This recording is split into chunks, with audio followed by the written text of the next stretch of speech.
ये एक छोटा सा वीडियो है और इस वीडियो में हम क्लास 11th के मैथ्स के लिए ट्रिग्नोमेट्री के बेसिक कॉन्सेप्ट समझेंगे जो हैं पॉजिटिव एंड नेगेटिव एंगल्स और रेडियन मेजर। ओके, आप इस पेज में देखिए, ये एक रे है और जब एक रे इस तरह रोटेट करके अपनी इनिशियल पोजीशन से इस तरह की पोजीशन पर आ जाती है तो इन दोनों पोजीशंस के बीच में ये जो गैप बनता है यही गैप एंगल कहलाता है। जहां इस रे की पहली पोजीशन कहलाती है इनिशियल पोजीशन और नई पोजीशन कहलाती है टर्मिनल पोजीशन।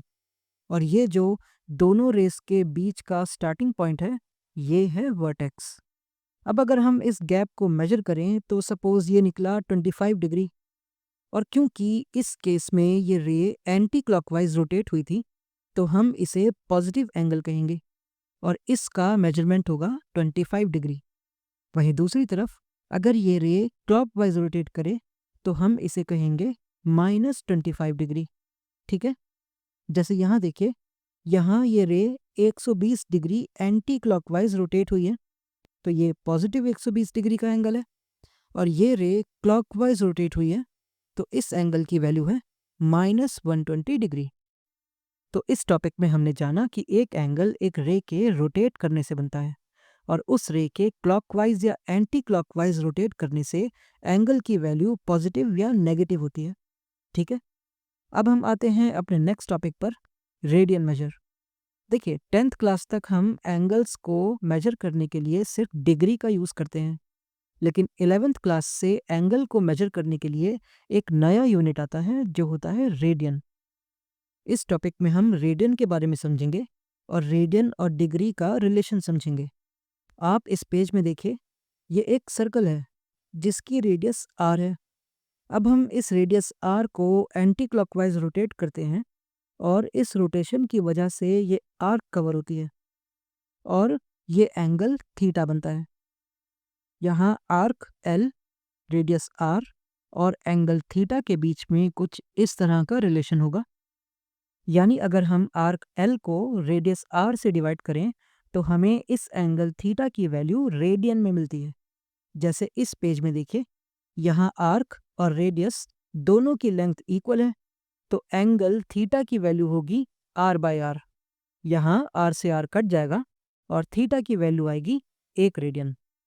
इस फिगर में देखिए, यहाँ आर्क रेडियस की डबल है तो ऐसे में थीटा की वैल्यू होगी 2r/r। यहाँ फिर से r से r कटेगा और थीटा की वैल्यू आएगी 2 रेडियन।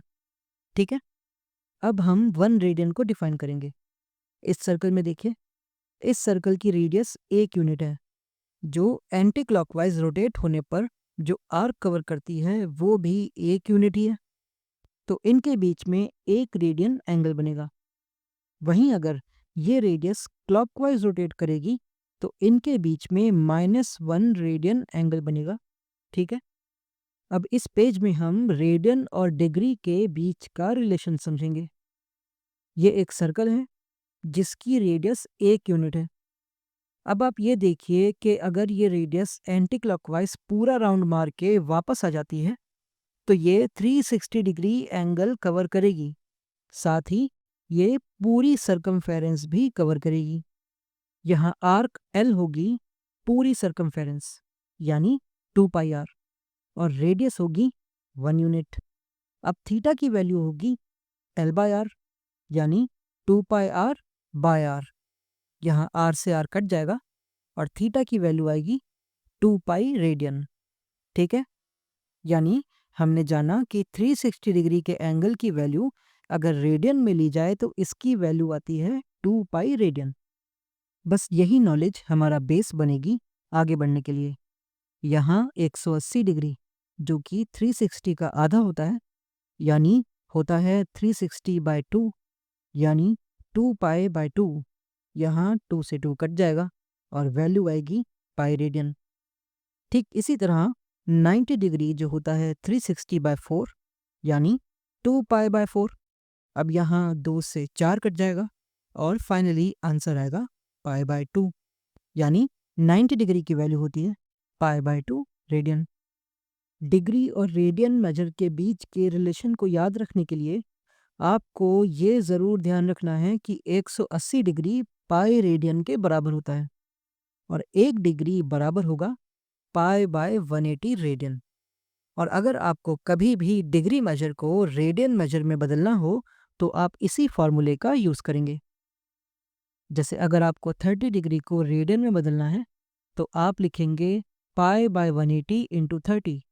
यहाँ इसे सॉल्व करने पर आएगा पाई बाय 6 रेडियन, यानी 30 डिग्री की रेडियन में वैल्यू होती है पाई बाय 6।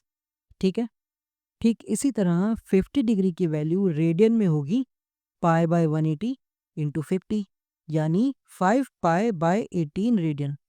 ठीक इसी तरह 100 डिग्री की वैल्यू होगी पाई बाय 180 इंटू 100, यानी 5 पाई बाय 9 रेडियन। ठीक है।